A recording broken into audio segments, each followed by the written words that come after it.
আল্লাহ রাসূলের কুরআন যাদের সিনার মধ্যে আছে তাদেরকে নিয়ে কিছু এমন বিশ্রী বিশ্রী ছবি আপনারা আসলে আপলোড করেন, আসলে দেখে আসলে আমার মাথা ঠিক নেই। এখন ইদানিং একটা মিডিয়া বের হয়েছে, মিডিয়ার কথা মিডিয়ার কথা ভাইকে আমি আসলে বলছি যে আপনি আসলে ভিউজ হওয়ার জন্য, কিছু টাকা পাওয়ার জন্য ইহুদিদের দালালি আমার মনে হয় আপনি করতেছেন। নাহলে আমার সাথে আপনার হয়তো অ্যাড আছে, বাট আমি ফেসবুকটা খুললেই মানে প্রতিনিয়ত আপনি কার গীবত করা যায়, কার দুষ ত্রুটি খুঁজে বের করা যায়। আপনি আসলে ইসলাম সম্পর্কে আমার মনে হয় আপনি জানেন না। যদি কারো দোষ, কারো ত্রুটি আপনি যদি কোনো মানুষের সামনে আনেন, তাহলে আমার মনে হয় যে আপনার সাথে গুনাহগার, আপনার সাথে নাফরমান বান্দা পৃথিবীর বুকে আর নেই। যদি কারো দোষ ত্রুটি আপনি এটাকে দামাচাপা দিয়ে রাখতে পারেন, তাহলে স্বয়ং আল্লাহ পাক আপনাকে পছন্দ করবে। আর আল্লাহ পছন্দ করা মানেই আপনি সারা পৃথিবীতে আপনাকে পছন্দ করেন। দেখেন, আমি ইদানিং একটা তাহির সাহেবের ছবি দেখেছি, ওনার ওয়াইফটি নিয়ে। বাজে একটা মেয়ে, এমন বিশ্রী একটা মেয়ে, ওনার ওয়াইফের সাথে কোনো মিল নেই চেহারাতে। ওনার একটা চা বাগানের একটা ছবি দিয়ে, ওনার এই অশৃঙ্খল একটা নায়িকা ছবি, একটা ছেলে তাকে ছবি জামা পরাচ্ছে, এই ছবিটা ওনার সাথে অ্যাড করে দিয়েছেন। আরেকটা দেখলাম যে তাহির সাহেবের ওয়াইফ, তাই এক নর্তকী নাচতেছে, আমি স্ক্রিনে ছবিটা দিব, আপনারা দেখবেন যে এডিট করে আপনারা এক নর্তকী নাচতেছে, এই নার মেয়ের ছবি পুরো বডিটা রেখে মুফতি পীর মোহাম্মদ গিয়াসউদ্দিন তাহেরি সাহেবের ছবিটা, গলাটা শুধু এনে কেটে লাগিয়ে দিয়েছেন। আবার ইদানিং দেখলাম, হয়তো আমার কোনো ভাইয়েরা এই কাজটা করেছেন না, আমি আসলে এটাতে পছন্দ না, যে আহমদুল্লাহ উনিও তো আসলে একজন আলেম, যদিও ওনার মতবিন্যের সাথে ওনার ব্যতিক্রম, কিন্তু ওনার সাথে আমার কোনো শত্রুতা নেই। ওনার একটা ছবি আপনারা এনে লাগিয়ে দিয়েছেন সেম মেয়েটার গায়ে। আরেকটা ছবি দেখলাম যে একটা ছেলেকে বলৎকার করতেছে, এটাও আপনারা মিডিয়াতে ঢুকাই দিলেন। এটা কি আসলে ভাই আপনাদের কোনো কাজ? আপনারা কোথায় একটা জিনিস আপনারা ডেকে রাখবেন। আরেকটা জিনিস দেখলাম, এক হিন্দু ঠাকুর, হয়তো শ্রী ঠাকুর, ওনার ছবির মধ্যে আহমদুল্লাহ সাহেবের পুরো গায়েটাই খালি।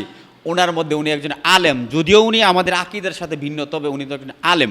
আল্লাহ চাইলে ওনাকে হেদায়েত করতে পারে, আজ না হয় কাল, কাল না হয় পরশু ওনাকে হেদায়েত করবে, এটাই তো। ওনার ছবিটা একদম ল্যাংটা বসে রয়েছে, একটা হিন্দু একটা ঠাকুর, ওনার গায়ে ওনার মাথার ছবিটা লাগিয়ে দিচ্ছেন। এটা কি আসলে কোনো কাজ ভাই? কেন কথার মিডিয়া আপনি এরকম করেন কেন? আপনার তো আসলে আপনি অন্যান্য ছবি আপলোড করেন, আপনি কিছু সত্য প্রকাশ করেন, মানুষের গীবত কেন, মানুষের অশৃঙ্খল ভিডিও এটা করে না, আপনি কেন এরকম করতেছেন ভাই? আপনার কাছে আমি আসলে জানতে চাচ্ছি মিডিয়ার কথা ভাই। আপনি শুধু, আমি ফেসবুকটা খুললেই দেখি এই যে আরেকটা দেখেন, একটা লুঙ্গি, একটা গামছা পরা, একটা লুঙ্গি পরা আহমদুল্লাহ সাহেব বাহরুল, আপনার ওই যে শরীয়তপুরের একজন বক্তা, আমি তার নাম নিচ্ছি না, উনি আসলে, আমি ওনাকে পছন্দ করি না, তারপরও যেহেতু এই ছবিগুলো দিয়েছেন আমি স্ক্রিনে দেবো। আপনার কাজ কি শুধু এইটাই, কারো গীবত? এই যে এখানে আরেকটা ছবি দিয়েছেন, এটা আমার কাছে ভালো লেগেছে, এরকম ছবি দিবেন। যেমন সুন্নি কতগুলো বক্তার ছবি দিয়েছেন, আমি স্ক্রিনে দেবো ছবিটা, আপনারা লক্ষ্য করে দেখবেন।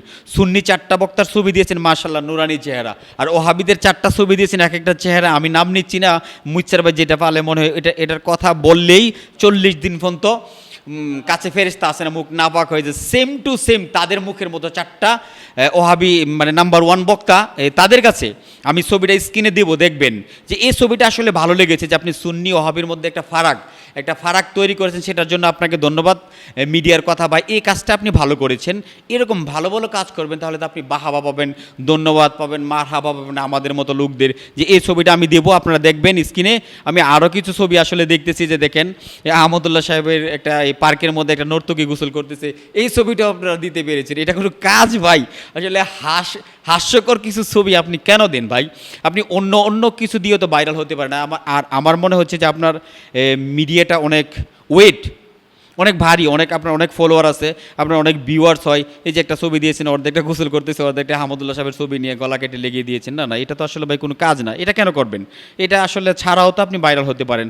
যাই হোক, আমি আপনাকে আমার পক্ষ থেকে আপনার কাছে একটা রিকোয়েস্ট, মেহেরবানি করে কোনো আলেমের ছবি, কোনো ভালো মানুষের ছবি এরকম এডিট করে ভাই, মরতে হবে। কুল্লি নাফসি যায়কাতুল মউত। পৃথিবীতে আমরা ক্ষণস্থায়ী, আমরা আসছি, 2-3 দিনের সময় নিয়ে আবার চলে যাব। কেন ভাই?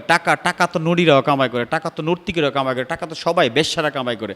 আপনার টাকার যদি এতই প্রয়োজন থাকে তাহলে একটা থাল নিয়ে বসেন, রুটে ঘাটে বসেন, দেখবেন কেউ 5 টাকা 10 টাকা দিয়ে যাবে। এটাকে তো আপনি 1 পয়সা 2 পয়সা করে করে আপনার টাকা জমায়। আপনি মাস শেষে দেখবেন একটা থালা নিয়ে বসেন, দেখবেন 1 লাখ 1.5 লাখ টাকা আপনার ভালো ইনকাম হচ্ছে, যেমন ফকিররা করে। তাহলে আপনি এইটা করেন কেন? মানুষের ভালো মানুষগুলোর পিছিয়ে আপনি লেগে আছেন। এই এডিট করে আমায় একটা সফটওয়্যার দিয়ে আপনি এই কাজগুলো করবেন। আপনার কাছে আমার জোর হাত, আপনার কাছে আমি রিকোয়েস্ট করতেছি ভাই, আপনি এই কাজগুলো মেহেরবানি করে আল্লাহর হস্তে ভাই করবেন না। কারণ আপনি মুসলমান, আমার মনে হচ্ছে আপনি মুসলমান, কারণ মরতে হবে।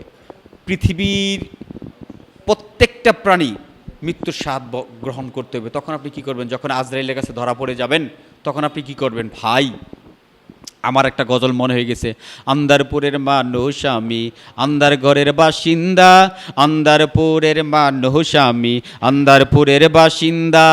ও আল্লাহ, ও আল্লাহ, আমি এক পাপিষ্ট বান্দা। ও আল্লাহ, ও আল্লাহ, আমি এক পাপিষ্ট বান্দা। আজরাইলে আসবে রুহুটারে কবজ কইরা, আজরাইলে রুহুটারে কবজ কইরা নিয়া যাবে। আমার কথাটা হলো ভাই, এই জায়গার মধ্যে যখন আজরাইলে আপনার রুহুটা কবজ করে নিয়ে যাবেন, তখন যদি হাসরের ময়দানের মধ্যে আপনাকে এই ছবিগুলা ঠিক আপনি এখন যেইভাবে ছাড়তেছেন এভাবে আল্লাহ পাক আপনাকে দেখাবে, তখন আপনি ছাড়বেন কিভাবে আপনি বেঁচে যাবেন। আপনার তো হাসর মিজান ফুলসিরাত তো পরের কথা, যখন আপনার কবর নামে গাঁটি তাকে আপনাকে নামিয়ে দেওয়া হবে। ওই সময় যদি আপনার এই ছবিগুলো আজরাইল কেরামন কাতিবন আসি আপনাকে এই ছবিগুলো দেখায় যে পৃথিবীতে থাকতে আপনি শুধু মানুষের ক্ষতি করেছেন, মানুষের গীবত করেছেন, তখন আপনি কিভাবে বাঁচবেন? হাসর মিজান ফুলসিরাত বহু পরের কথা ভাই। আমি আবারও আপনার কাছে রিকোয়েস্ট করতেছি, আপনি দয়া করে মেহেরবানি করে এই ছবিগুলো আর ছাড়বেন না। আমার কথাটা যদি আপনি আসলে কষ্ট পেয়ে থাকেন, পেতেই পারেন, কারণ আপনি বিওসের জন্য এরকম করতেছেন, মেহেরবানি করে করবেন না। আসসালামু আলাইকুম ওয়া রাহমাতুল্লাহি ওয়া বারাকাতুহু, মাগফিরাত।